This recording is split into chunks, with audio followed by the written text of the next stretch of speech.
Welcome to Sewing with Sandy. You know, I've been partnering with Mrs. Quilty on some of their subscription boxes and how to use their products and all the wonderful things that go along with it. And you can see my unboxing video. I'll link that down below. There's also a link down below for the subscription boxes.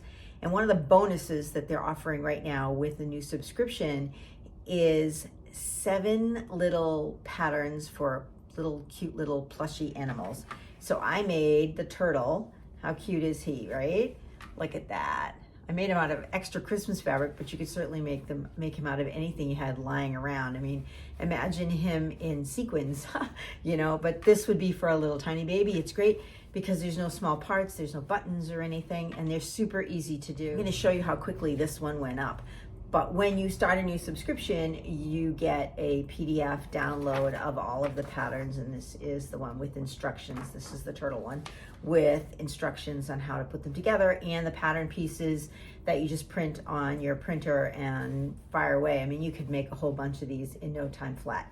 So let's take a look at how this little guy goes together. So cute. All right, let's put together this cute little turtle. So you have pieces that you print off. You measure the size, make sure they're all set on your printer. There's a little size gauge, and you just cut the pieces out and choose your fabrics. So it's as simple as laying the pieces down on the fabric and tracing them and cutting them out.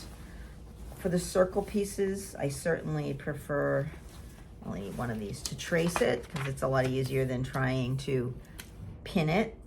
So if you just trace it, and then I can just cut it out.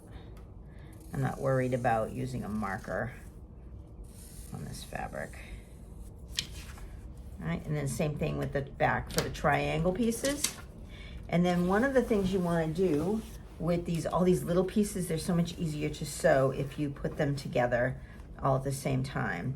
So we're going to put our fabric right sides together. You can throw a pin in there. And then we just want to trace these pieces on the wrong side of the fabric.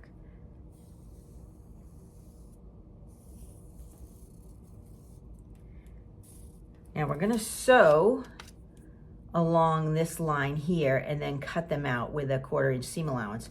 You don't want to sew on this top piece here because this is his head, right? So it looks like this. You need to turn it inside right. So that's where we're going to and stuff it. So you want to cut that a little bit higher. And if it makes it easier for you, you can put a couple of lines through it so you know not to sew through that. Also on these edges here, as you come here and start and finish, you want to backstop, go back and forth, because we are going to cut these out and then turn them around. So there's going to be some stress on that section. So we need a bunch of these. And it's so much easier to just take this to the machine and sew it with the pieces instead of trying to take these tiny pieces and put them together and stitch them with a seam allowance. This way we just stitch them right on the line and then cut them out with a seam allowance, and voila. I cut out my 4 triangles. I have my little circle. These go up so super quick. And then we sewed along the lines here, right? But I left the top open.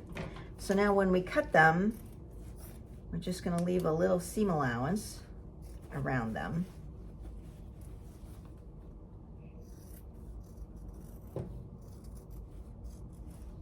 The trick to sewing a curve is to go slow, but also to use a smaller stitch that will help you.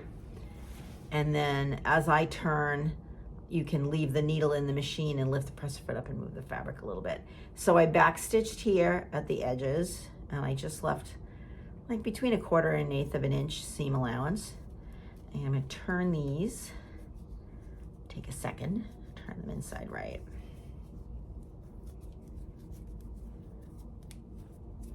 How easy, I mean, that didn't take any time at all. That's super easy. And then you just take a little polyfill and you're gonna stuff it in there to give it some dimension. So we're gonna do that to the pieces, and then stitch this closed, right? Okay. We're also going to stitch these together in halves. So these are going to go right sides together. And we're going to stitch them so they're like little halves. These little plushy patterns are so cute and quick and easy to do. I mean, I'm not going to go through all the instructions because you want to get them from the kit, but as an extra download when you subscribe, you will get these patterns. But look at how cute this is. And then we're just going to add our pieces to our pattern. I'm going to sew these together this way, right? And sew these little feet on, and then I'm going to put them all together. Like I said, they go up super quick. Look, I have my little feet. I sewed my head and my tail inside my little crown here. You want to get a nice little juncture there on the top. How cute is that? Then you just sew them right sides together all the way around. Leave a space so you can turn inside out, fill it up with polyfill, and then just hand stitch the little edging closed, and you have the cutest little stuffy. So there's 7 of these, and they come with your subscription box. So you certainly want to take advantage of that because these are just so cute, and they're great for little pieces of scraps. There is my little pancake. And this is always the fun part, right? When you turn it inside right. Ta-da! How cute is he? So we're just gonna fill him up. You know, there's no little pieces on this, so they're baby friendly, which is great. And then if you wanted to make them for an older child, you could add embellishments and buttons and all kinds of fun things. Can you imagine like a glitter turtle or a turtle that matches the Ninja Turtles? Or, I mean, there's so many ways that you can go, and with all of these different animals, and they're just so darn cute. And you just want to stuff him until he's full and happy. Look at that. That's just the most adorable little thing you've ever seen. Until next time, happy sewing.